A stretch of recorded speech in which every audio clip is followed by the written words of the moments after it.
नमस्कार, महीना के खास वीकली शो कंपनीनामा में आपका बहुत बहुत स्वागत है। मैं हूं संदीप ग्रोवर। कंपनीनामा एक ऐसा शो है जिसमें हम आपको कॉर्पोरेट्स और स्टार्टअप्स के बारे में सोमवार से शुक्रवार की बड़ी खबरों के साथ साथ विवादों से जुड़ी खबरों के बारे में भी पूरी जानकारी देते हैं। तो शुरू करते हैं आज के एपिसोड को कॉर्पोरेट से जुड़ी बड़ी खबरों के साथ और पहली खबर का रुख करते हैं।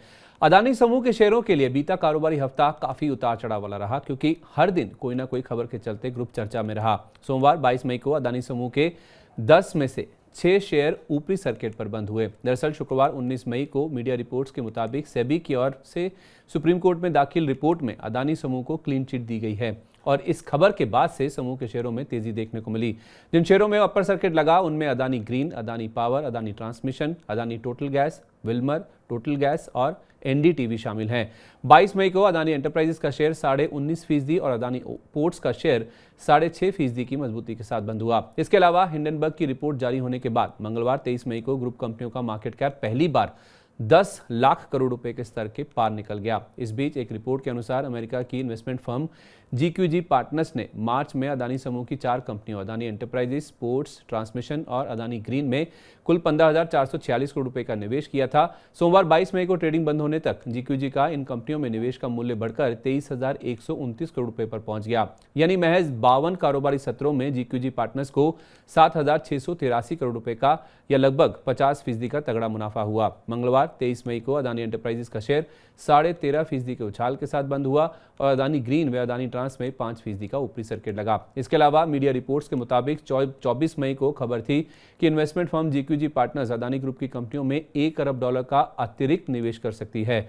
इसके अलावा 23 मई को अदानी पोर्ट्स के शेयर ने 785 रुपये 65 पैसे का हाई छुआ, जो कि 23 जनवरी की 778 रुपये 35 पैसे की ऊंचाई से ऊपर था। इस तरह पूरे ग्रुप में अदानी पोर्ट्स 24 जनवरी के बाद आई कमजोरी की पूरी भरपाई करने वाला पहला शेयर बन गया है। 23 मई को अदानी पोर्ट्स का शेयर करीब 0.25% उछला था, पर दिन की ऊंचाई से हल्का होकर बंद हुआ था और 24 मई को अदानी ग्रीन, पोर्ट्स और एंटरप्राइजेस में 6% तक की गिरावट रही थी। 25 मई गुरुवार को खबर आई थी कि एनएसई और बीएसई ने अदानी ग्रुप की फ्लैगशिप कंपनी अदानी एंटरप्राइजेस को एक बार फिर एएसएम फ्रेमवर्क यानी अतिरिक्त निगरानी के दायरे में डाल दिया है। एएसएम फ्रेमवर्क का पहला चरण 25 मई यानी गुरुवार से शुरू हो गया है।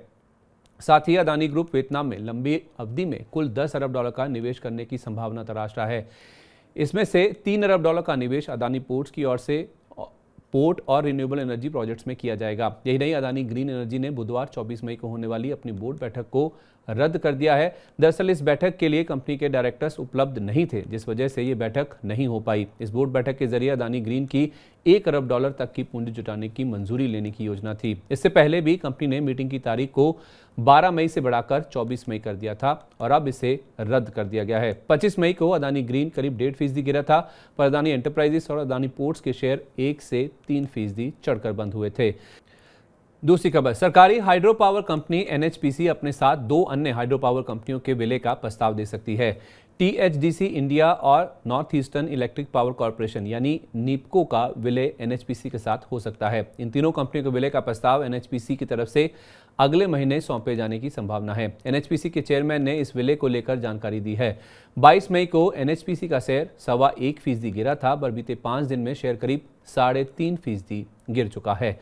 तीसरी खबर, सीमेंस इंडिया के बोर्ड ने अपना लो वोल्टेज मोटर्स और गियर कारोबार बेचने की मंजूरी दे दी है। ये कारोबार पेरेंट कंपनी सीमेंस एजी की subsidiary company siemens large drive India को 2200 करोड़ रुपए की रकम में बेचा जाएगा। इस डील से मिली रकम को लॉन्ग टर्म टैक्स और बाकी टैक्स के खर्च को निकालकर स्पेशल डिविडेंड के रूप में निवेशकों को वितरित करने में इस्तेमाल किया जाएगा। बोर्ड का फैसला 1 अक्टूबर 2023 से लागू होगा। आपको बता दें कि लो वोल्टेज मोटर्स और गियर कारोबार का वित्त वर्ष 2022 में कंपनी की कुल बिक्री में 7% और मुनाफे में 9% का योगदान था। जानकारों के मुताबिक मुनाफे वाले कारोबार को अपनी पेरेंट कंपनी को कम वैल्यूएशन पर बेचना छोटे निवेशकों के लिए नुकसानदायक है। यही कारण है कि सोमवार 22 मई को सीमेंस इंडिया का शेयर 11% तक लुढ़क गया था और क्लोजिंग करीब 8.5% की गिरावट के साथ देखने को मिली।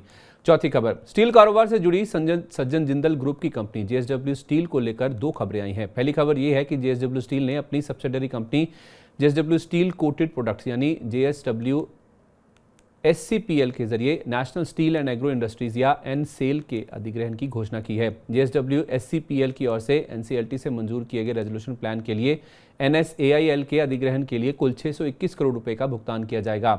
एनएसएआईएल एक लिस्टेड कंपनी है और रेजोल्यूशन प्लान के तहत इस कंपनी के शेयरों को बिना शेयरधारकों को कोई भुगतान किए शेयर बाजार से डीलिस्ट करवाया जाएगा। दूसरी खबर यह है कि जेएसडब्ल्यू स्टील की ओडिशा में पैलेट प्लांट लगाने पर 9,000 करोड़ रुपए का निवेश करने की योजना है। इस प्लांट की 8 MTPA या 80 लाख टन की सालाना क्षमता होगी और ये प्लांट राज्य में कुल 13.2 MTPA क्षमता का इंटीग्रेटेड स्टील प्लांट लगाने के प्रस्ताव का ही हिस्सा है। इस दशक के अंत तक कंपनी की कुल 50 MTPA की स्टील उत्पादन क्षमता का लक्ष्य है, जिसमें ज्यादा फोकस घरेलू मार्केट में उत्पादों की बिक्री पर होगा। मंगलवार 23 मई को जेएसडब्ल्यू स्टील का शेयर करीब 1/4% गिरकर बंद हुआ था। पांचवी खबर, metal and mining company Vedanta का शेयर इस हफ्ते दो खबरों के चलते फोकस में रहा। पहली ये कि वित्त वर्ष 2024 यानी मौजूदा वित्त वर्ष के लिए metal and mining company Vedanta के बोर्ड ने 18.5 रुपए प्रति शेयर के पहले अंतरिम डिविडेंड को मंजूरी दी है। इस डिविडेंड के लिए 30 मई रिकॉर्ड डेट तय की गई है, यानी जिन शेयरधारकों के खाते में 30 मई तक शेयर होंगे वो इस डिविडेंड को पाने के योग्य होंगे। सोमवार शाम यानी बाजार बंद होने के बाद हुई डिविडेंड की घोषणा पर कुल 6,877 करोड़ रुपए का खर्च होगा। बीते वित्त वर्ष यानी वित्त वर्ष 2023 में कंपनी ने कुल 101 रुपए 50 पैसे प्रति शेयर के डिविडेंड की घोषणा की थी। वित्त वर्ष 2023 के अंत तक कंपनी के पास कुल 20,922 करोड़ रुपए की नकदी थी। दूसरी खबर यह है कि वेदांता ने अपनी parent company Vedanta resources limited यानी VRL के लिए $85 करोड़ का लोन जुटाने की घोषणा की है। ये लोन JP Morgan Chase और ओकट्री से 5 साल की अवधि के लिए लिया गया है। गौरतलब है कि VRL को 31 मई तक $50 करोड़ के बॉन्ड्स का भुगतान करना है और वो डेडलाइन खत्म होने से कुछ दिन पहले ही ये लोन लिया गया है। पर इस लोन के लिए वेदांता ने हिंदुस्तान जिंक लिमिटेड यानी HZL की लगभग पूरी हिस्सेदारी गिरवी रख दी है। वेदांता ने हिंदुस्तान जिंक के 87.59% शेयर गिरवी रख दिए हैं। 31 मार्च के अंत तक वेदांता के पास HZL का 64.92% हिस्सा था, यानी कुल 274.3 करोड़ शेयरों में शेयर थे, जिसमें से 240.2 करोड़ शेयर गिरवी रखे हुए हैं। 26 मई को जब यह खबर आई तो वेदांता और हिंदुस्तान जिंक के शेयरों में 0.25% तक की मजबूती देखने को मिली थी। छठी खबर, दुनिया की सबसे बड़ी सरकारी कोयला उत्पादक कंपनी कोल इंडिया ने अपने 2,38,000 नॉन एग्जीक्यूटिव वर्कर्स यानी गैर कार्यकारी कर्मचारियों के साथ वेतन संशोधन समझौता किया है। इस समझौते या करार के तहत कर्मचारियों के वेतन में 25% की बढ़ोतरी की जाएगी। इसके अलावा इमोल्यूमेंट्स यानी परिलब्धियों पर 19%, मिनिमम गारंटेड बेनिफिट यानी न्यूनतम गारंटी लाभ भी दिया जाएगा। कोयला उद्योग के लिए संयुक्त समिति ने 5 सालों के लिए राष्ट्रीय कोयला वेतन समझौता को मंजूरी दी है। 23 मई को कोल इंडिया का शेयर 0.5% की मजबूती लेकर बंद हुआ था। सातवीं खबर, multinational packaging company Polyplex corporation के प्रमोटर्स ने दुबई की AGP होल्डको को 24.2% हिस्सेदारी बेचने के लिए करार किया है। दोनों पार्टियों के बीच 1,389 करोड़ रुपए की रकम में सौदा तय हुआ है। कंपनी के शेयर होल्डिंग पैटर्न के मुताबिक पॉलीप्लेक्स के प्रमोटर्स के पास 50.97% हिस्सेदारी है और करार के तहत AGP होल्डको के पास बाद में कंपनी में अपना हिस्सा बढ़ाने का अधिकार भी होगा। मीडिया रिपोर्ट्स के मुताबिक private equity firm Bain Capital और थाईलैंड की इंडोरामा वेंचर्स ने पॉलीप्लेक्स कॉर्पोरेशन का कंट्रोलिंग हिस्सा खरीदने के लिए इच्छा जाहिर की थी। डील के मुताबिक कंपनी की वैल्यू 5,683 करोड़ रुपए तय की गई है, जो कि 23 मई के 4,768 करोड़ रुपए के मार्केट कैप के हिसाब से 19.2% के प्रीमियम पर है। पर प्रीमियम पर डील की घोषणा के बावजूद 24 मई को पॉलीप्लेक्स का शेयर 8.25% की कमजोरी लेकर बंद हुआ, क्योंकि चौथी तिमाही के नतीजे बेहद निराशाजनक रहे थे। चौथी तिमाही में कंपनी की आय 11.6% घटकर 1,667 करोड़ रुपए रही। कामकाजी मुनाफा 85% घटकर 55.4 करोड़ रुपए पर रहा। कामकाजी मार्जिन 20.1% से गिरकर महज 3.5% के आसपास रह गए और मुनाफा साल दर साल 93.3% घटकर 20.3 करोड़ पर रह गया था। आठवीं खबर, 23 मई को नतीजों पर हुई बोर्ड बैठक के साथ साथ टीटीके हेल्थकेयर के मेजॉरिटी शेयरधारकों ने डीलिस्टिंग के प्रस्ताव को भी मंजूरी दी है। इस डीलिस्टिंग का फ्लोर प्राइस 1,051 रुपए 31 पैसे प्रति शेयर तय किया गया था, जो कि 1,267 रुपए 55 पैसे की 23 मई की क्लोजिंग से करीब 17% के डिस्काउंट पर है, जिस वजह से शेयर में नरमी के साथ कारोबार होता दिखा। हालांकि चौथी तिमाही के नतीजे दमदार रहे। चौथी तिमाही में कंपनी का स्टैंडअलोन मुनाफा 10.6 करोड़ से 59.7% बढ़कर करीब 17 करोड़ रुपए के आसपास रहा। इस दौरान कंपनी की कुल आय 164 करोड़ रुपए से 19.5% बढ़कर 196 करोड़ रुपए के आसपास पहुंच गई। 24 मई को टीटीके हेल्थकेयर का शेयर 3.25% की गिरावट के साथ बंद हुआ। नौवीं खबर, ग्लेनमार्क लाइफ साइंसेज को खरीदने की दौड़ में 4 कंपनियों के नाम सामने आ रहे हैं। इन 4 कंपनियों में अहमदाबाद के निर्मा ग्रुप के अलावा अमेरिका की 3 प्राइवेट इक्विटी यानी PE कंपनियां भी शामिल हैं। इन 3 PE कंपनियों में KKR, ब्लैकस्टोन और BPEA इक्विटी शामिल है। दरअसल ग्लेनमार्क फार्मा की ग्लेनमार्क लाइफ साइंसेज में करीब 83% हिस्सेदारी है। 24 मई की क्लोजिंग के हिसाब से इस हिस्से की वैल्यू करीब 5,450 करोड़ रुपए की है और इस डील की रकम से ग्लेनमार्क फार्मा अपना नेट कर्ज कम करना चाहती है, जो मार्च 2023 के अंत तक 2,904 करोड़ रुपए पर था। दूसरी ओर निरमा ग्रुप को इस डील से हेल्थ केयर सेगमेंट में अपनी पकड़ मजबूत करने में मदद मिलेगी। 24 मई को ग्लेनमार्क लाइफ का शेयर करीब 4% चढ़कर और ग्लेनमार्क फार्मा का शेयर करीब 1/4% गिरकर बंद हुआ था। 10वीं खबर, पेट्रोलियम मंत्रालय तेल रिफाइनिंग के कारोबार से जुड़ी दो कंपनियों MRPL और HPCL के मर्जर का प्रस्ताव तैयार कर रहा है। ये दोनों कंपनियां शेयर बाजार में लिस्टेड हैं और oil and natural gas corporation यानी ONGC की सब्सिडरी कंपनियां हैं। ONGC ने 5 साल पहले जब HPCL का अधिग्रहण किया था तभी MRPL और HPCL के विलय का प्रस्ताव सामने रखा गया था, लेकिन अब तक इस पर बात आगे नहीं बढ़ पाई है। पर अब पेट्रोलियम मंत्रालय की ओर से इस मर्जर प्रस्ताव पर जोर दिया जा रहा है और माना जा रहा है कि MRPL के HPCL के साथ इस मर्जर की प्रक्रिया को शेयर स्वैप यानी एक कंपनी के शेयरों के बदले दूसरी कंपनी के शेयर देकर पूरा किया जा सकता है। 24 मई को MRPL का शेयर करीब 2.5% चढ़कर और HPCL का शेयर करीब 2% गिरकर बंद हुआ था। 11वीं खबर, शिपिंग कारोबार से जुड़ी कंपनी श्रेया शिपिंग के बोर्ड ने बुधवार 24 मई की शाम को डीलिस्टिंग के प्रस्ताव को मंजूरी दे दी। इस डीलिस्टिंग प्रक्रिया के लिए 292 रुपये प्रति शेयर का फ्लोर प्राइस तय किया गया है, जो कि 338.75 रुपये की बुधवार की क्लोजिंग भाव से करीब 14% के डिस्काउंट पर है। कंपनी के प्रमोटर ट्रांसवर्ल्ड ग्रुप के मुताबिक डीलिस्टिंग से उनको कंपनी का पूरा मालिकाना अधिकार मिल जाएगा। ऐसा होने पर प्रमोटर्स को कामकाज के लिए ज्यादा फ्लेक्सिबिलिटी यानी लचीलापन मिलेगा। बोर्ड बैठक में डीलिस्टिंग के प्रस्ताव पर चर्चा की घोषणा के चलते हफ्ते के पहले 3 दिन में शेयर 30% से ज्यादा उछल गया था और फैसला आने के बाद और खासकर डिस्काउंट पर प्राइस आने से गुरुवार को मुनाफा वसूली हावी हो गई और शेयर करीब 6.25% की गिरावट लेकर बंद हुआ।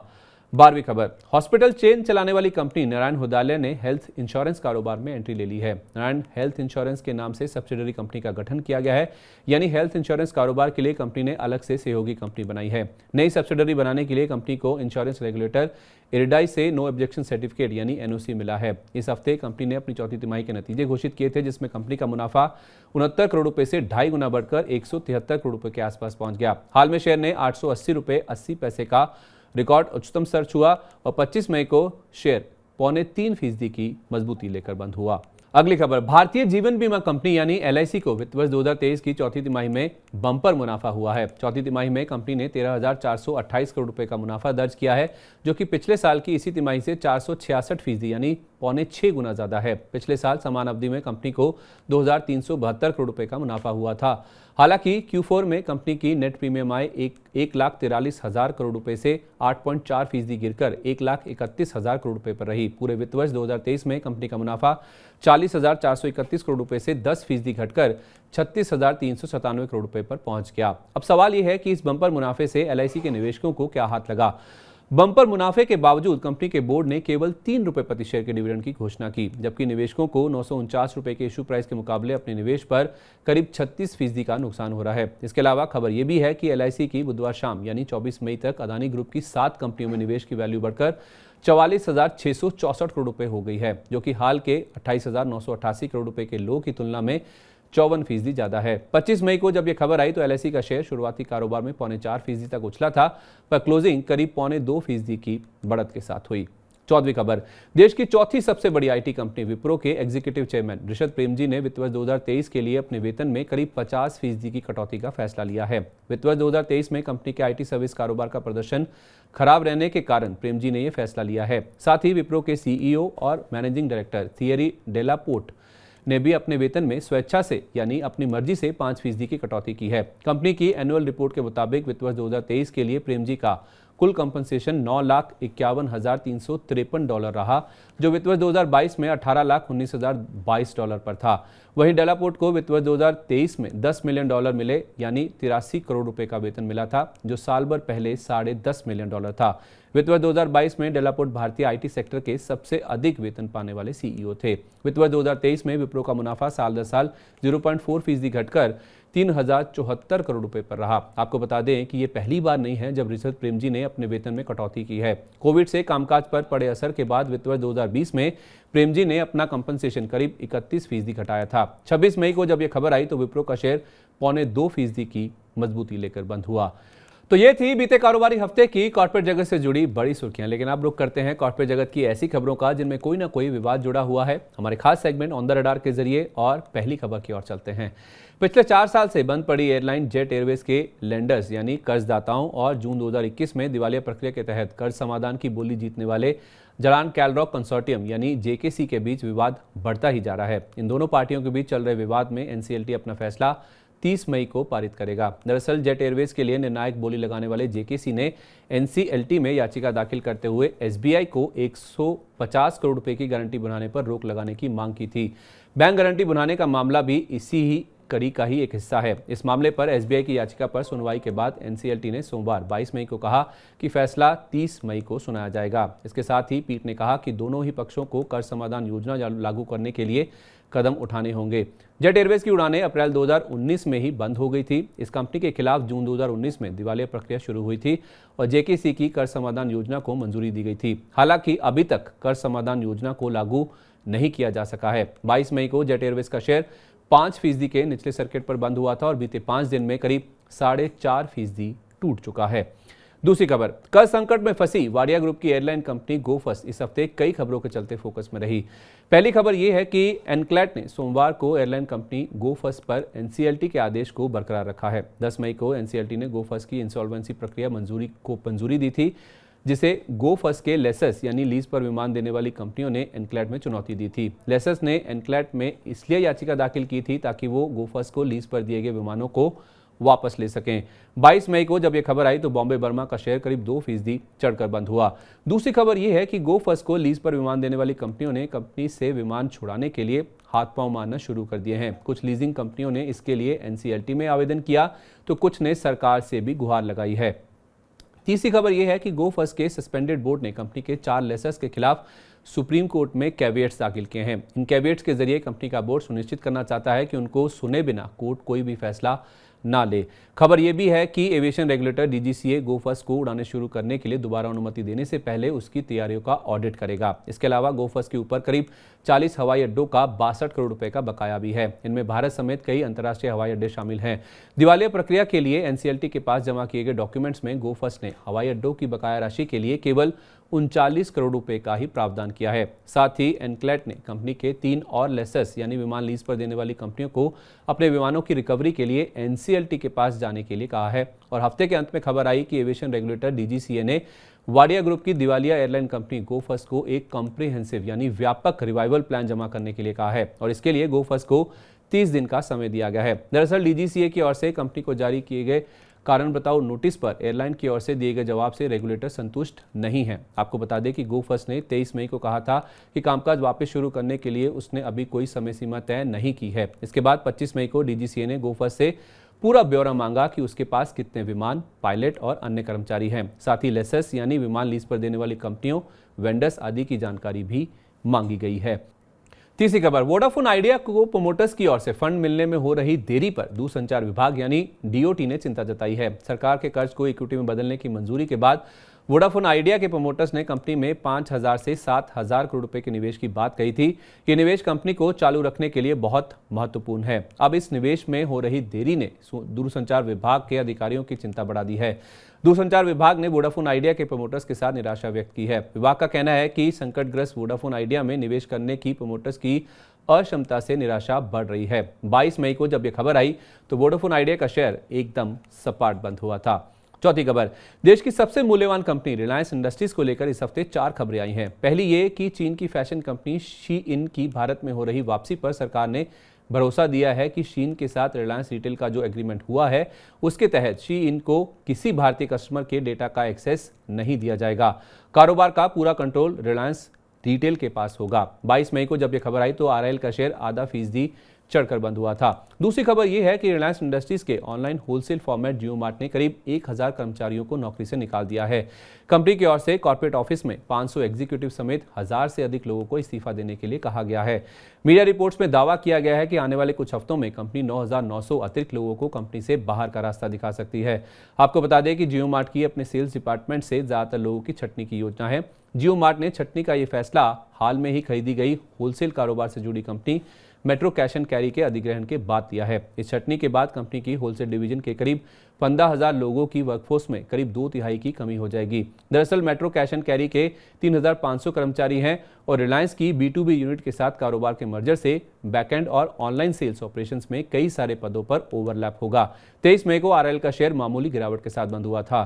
तीसरी खबर यह है कि रिलायंस इंडस्ट्रीज ने रिलायंस रिटेल और रिलायंस जियो इन्फोकॉम में नई हायरिंग यानी नए लोगों की भर्ती पर रोक लगा दी है। कंपनी ने लागत घटाने के लिए या खर्चों में कमी करने की मंशा से ये कदम उठाया है। इसके अलावा कंपनी वेतन ढांचे यानी सैलरी स्ट्रक्चर की भी समीक्षा कर रही है और कमजोर प्रदर्शन वाले कर्मचारियों को नौकरी से हटा रही है। रिलायंस रिटेल और जियो ने पिछले कुछ सालों में भारी संख्या में कर्मचारियों की भर्ती की थी। देश भर में 5G सेवा पूरी तरह से लागू करने के बाद अब जियो के पास काम कम और कर्मचारी ज्यादा हैं। आपको बता दें कि रिलायंस रिटेल के पास 4,18,000 और रिलायंस जियो के पास 80,000 से ज्यादा कर्मचारी हैं। 25 मई को RIL का शेयर करीब 1/4% की बढ़त लेकर बंद हुआ था।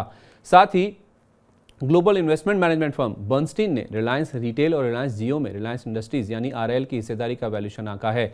बर्नस्टीन के मुताबिक रिलायंस रिटेल में RIL के 85% हिस्से की वैल्यूएशन $111 अरब की है। यानी इस हिसाब से पूरी कंपनी का मूल्यांकन यानी 100% हिस्से का जो वैल्यूएशन है वो करीब $130 अरब के आसपास बैठता है। इसी तरह टेलीकॉम कंपनी रिलायंस जियो में रिलायंस इंडस्ट्रीज की 66.5% हिस्सेदारी का वैल्यूएशन $88 अरब आंका गया है। दरअसल RIL ने इन दोनों कंपनियों के IPO लाने की योजना तैयार की थी, पर अभी तक इसके लिए कोई टाइमलाइन तय नहीं की गई है। खबरें ये भी है कि रिलायंस रिटेल की subsidiary company Reliance consumer products limited यानी RCPL ने लोटस चॉकलेट कंपनी के 51% हिस्से को 74 करोड़ रुपए में खरीदने की प्रक्रिया को पूरा कर लिया है।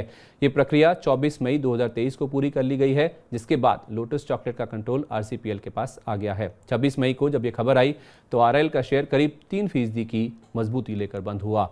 पांचवी खबर, चौथी तिमाही में मुनाफे से घाटे में आने के बावजूद जी एंटरटेनमेंट के शेयर में शुक्रवार को 8% तक का उछाल देखने को मिला। तिमाही दर तिमाही कंपनी को 57 करोड़ रुपए के मुनाफे के मुकाबले करीब 73 करोड़ रुपए का घाटा हुआ। हालांकि इसमें 90 करोड़ रुपए के एकमुश्त घाटे के साथ साथ डिसकंटिन्यूइंग ऑपरेशन से 123 करोड़ रुपए का घाटा भी शामिल है। पर शेयर में इसलिए तेजी रही क्योंकि एनक्लेट ने NCLT के 11 मई के फैसले पर रोक लगा दी है।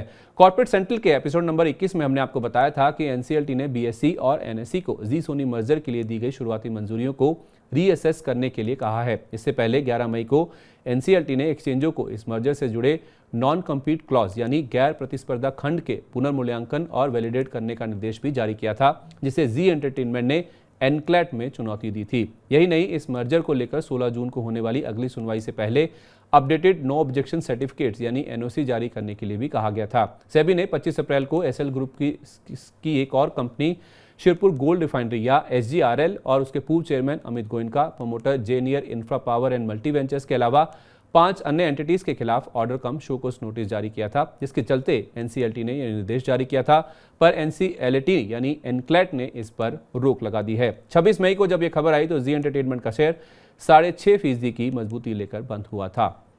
छठी खबर, PTC इंडिया की subsidiary company PTC India financial services यानी PFS की जांच का दायरा और आगे बढ़ गया है। PTC इंडिया फाइनेंशियल में हुई गड़बड़ियों को लेकर चल रही जांच में अब RBI के अलावा कैपिटल मार्केट रेगुलेटर सेबी और रजिस्ट्रार ऑफ कंपनीज यानी ROC भी शामिल होंगे। PTC इंडिया फाइनेंशियल्स की ओर से जारी तिमाही नतीजों में ऑडिटर लोधा एंड कंपनी ने बताया कि कंपनी को ROC से 4 और सेबी से 1 शो कोस नोटिस मिला है। ये नोटिस कॉर्पोरेट गवर्नेंस के नियमों से जुड़ी चूक के चलते जारी किए गए हैं। दरअसल जनवरी 2022 में PFS के 3 इंडिपेंडेंट डायरेक्टर्स ने इस कंपनी के खिलाफ आरोप लगाए थे और इसी आधार पर सेबी ने जांच शुरू की थी। इन तीनों इंडिपेंडेंट डायरेक्टर्स ने बोर्ड से इस्तीफा दे दिया था क्योंकि इनकी ओर से कॉर्पोरेट गवर्नेंस से जुड़ी गंभीर चूक के उदाहरण दिए गए थे, पर कंपनी उनकी ओर से उठाई गई चिंताओं पर कार्रवाई करने में विफल रही थी। सेबी के नोटिस में PFS के non executive chairman Rajeev Kumar Mishra और CEO पवन सिंह के नाम शामिल हैं और ये दोनों इंडिपेंडेंट डायरेक्टर्स के बोर्ड से इस्तीफा के बाद से नियामक जांच के घेरे में है। 23 मई को जब यह खबर आई तो PTC इंडिया फाइनेंशियल का शेयर 3% से ज्यादा की गिरावट के साथ बंद हुआ था।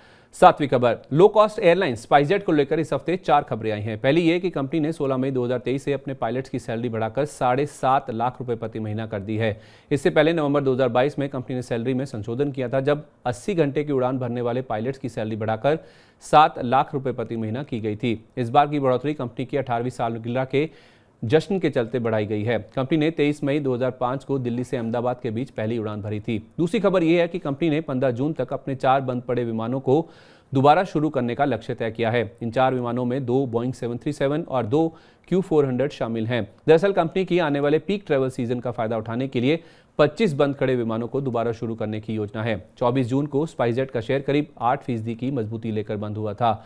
तीसरी खबर यह है कि स्पाइसजेट को मार्केट रेगुलेटर सेबी से आंशिक राहत मिली है। दरअसल स्पाइसजेट विमान लीज पर देने वाली कंपनी कार्लाइल एरो ग्रुप को शेयरों का प्रेफरेंशियल अलॉटमेंट किया था।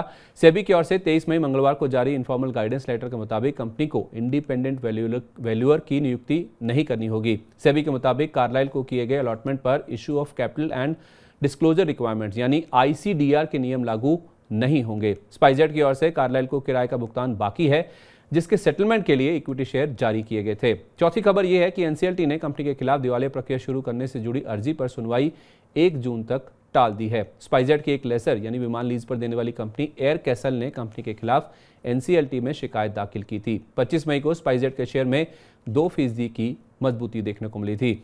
चलिए, तो ये थी कॉर्पोरेट जगत से जुड़ी इस हफ्ते की तमाम बड़ी खबरें। आइए अब बात करते हैं स्टार्टअप स्पेस की स्टार्टअप अपडेट में, और पहली खबर देखते हैं। फंडिंग की दिक्कत का सामना कर रहे स्टार्टअप्स के लिए एक अच्छी खबर आई है। खबर ये है कि घरेलू यानी भारतीय स्टार्टअप्स में 21 देशों से होने वाले निवेश पर अब एंजल टैक्स नहीं लगेगा। वित्त मंत्रालय ने एक अधिसूचना जारी की है जिसमें इन 21 देशों के नाम का उल्लेख किया गया है। इन देशों में अमेरिका, ब्रिटेन और फ्रांस शामिल हैं। हालांकि इन 21 देशों में Singapore, Mauritius, UAE, Ireland, Netherlands और लग्जमबर्ग का नाम नहीं है, जहां से इन स्टार्टअप्स को निवेश का बड़ा हिस्सा आता है। सरकार की नई घोषणा के मुताबिक वैसे भारतीय स्टार्टअप जो शेयर बाजार में लिस्टेड नहीं है, उनमें नॉन रेजिडेंट इन्वेस्टमेंट पर एंजल टैक्स नहीं लगेगा। आपको बता दें कि सरकार ने इस साल बजट में इस निवेश पर टैक्स लगाने का प्रावधान किया था। एंजल टैक्स को 2012 में मनी लॉन्ड्रिंग को रोकने के मकसद से लागू किया गया था। अगर कोई स्टार्टअप एंजल इन्वेस्टर से रकम जुटाता है और ये फंडिंग शेयर की फेयर वैल्यू से ज्यादा पर होती है तो इस पर टैक्स लगाया जा सकता है। एंजल इन्वेस्टर का मतलब उन हाई नेटवर्थ लोगों यानी निवेशकों से हैं जो स्टार्टअप या छोटी और मझोली कंपनियों के शुरुआती दौर में अपनी निजी आय निवेश करते हैं। इस निवेश के बदले उन्हें कंपनी में इक्विटी हिस्सेदारी मिलती है। दूसरी खबर, प्रमुख रूप से टेक्नोलॉजी स्टार्टअप्स में निवेश करने वाली टाइगर ग्लोबल अब इंडियन प्रीमियर लीग यानी IPL में भी एंट्री करने वाली है। टाइगर ग्लोबल राजस्थान रॉयल्स में $4 करोड़ निवेश करने के लिए बातचीत कर रही है। इसके लिए राजस्थान रॉयल्स का कुल वैल्यूएशन $65 करोड़ आंका गया है। टाइगर ग्लोबल डायरेक्ट या फिर इनडायरेक्ट तरीके से ये निवेश कर सकती है। ऐसी भी खबर है कि टाइगर ग्लोबल राजस्थान रॉयल के एक शेयर होल्डर को कैपिटल इन्फ्यूजन के जरिए समर्थन कर सकता है। टाइगर ग्लोबल ने भारत में फ्लिपकार्ट सहित कई यूनिकॉर्न स्टार्टअप्स में निवेश किया है। गौर करने वाली बात यह है कि टाइगर ग्लोबल IPL टीम में ऐसे समय में निवेश कर रहा है जब टेक्नोलॉजी और स्टार्टअप इकोनॉमी मंदी की आशंका से संकट में है और पैसे की तंगी से जूझ रही हैं। तीसरी खबर, डिजिटल पेमेंट से जुड़ी कंपनी फोनपे ने जनरल अटलांटिक से $10 करोड़ या 828 करोड़ रुपए की अतिरिक्त पूंजी हासिल की है। इस फंडिंग राउंड के बाद अब फोनपे कुल $85 करोड़ की पूंजी जुटा चुकी है। फोनपे की कुल मिलाकर $1 अरब की फंडिंग जुटाने का लक्ष्य है और इस राउंड के बाद ये फर्म अपने फंडिंग टारगेट के बेहद करीब आ गई है। जनरल अटलांटिक की ओर से फोनपे में अब तक $55 करोड़ का निवेश हो चुका है। दिसंबर 2022 में फ्लिपकार्ट से अलग होने के बाद फोनपे की फंडिंग प्रक्रिया की शुरुआत हुई थी, जिसमें जनरल अटलांटिक ने जनवरी 2023 में $35 करोड़, अप्रैल में $10 करोड़ और अब मई में भी $10 करोड़ का निवेश किया है और ये सारे फंडिंग राउंड $12 अरब के वैल्यूएशन पर पूरे किए गए हैं। फ्लिपकार्ट से अलग होने से पहले दिसंबर 2020 में $5.5 अरब के वैल्यूएशन पर फोनपे ने $70 करोड़ की फंडिंग हासिल की थी।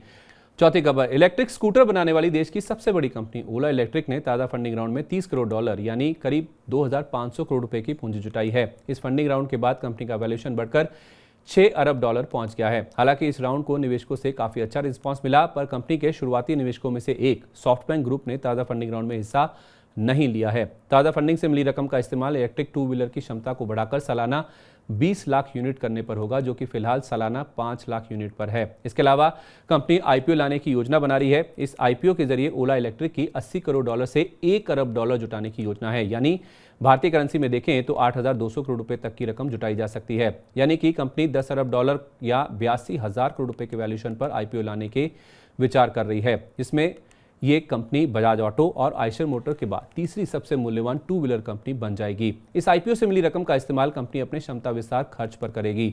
ये IPO मौजूदा वित्त वर्ष यानी FY24 की चौथी तिमाही तक आ सकता है। इस तरह ये कंपनी EV कारोबार से लिस्ट होने वाली देश की पहली कंपनी बन जाएगी। इस IPO के लिए कंपनी ने गोल्डमैन सैक्स, Axis Capital, Citi, ICICI securities और कोटक सिक्योरिटीज को इन्वेस्टमेंट बैंकर के तौर पे नियुक्त कर लिया है।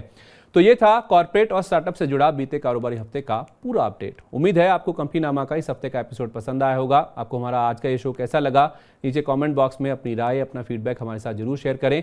तो मिलते हैं आपसे अगले शनिवार शाम को इसी समय इसी जगह नई खबरों के साथ। तब तक आप जुड़े रहिए मनी 9 के साथ। नमस्कार, शुभ रात्रि।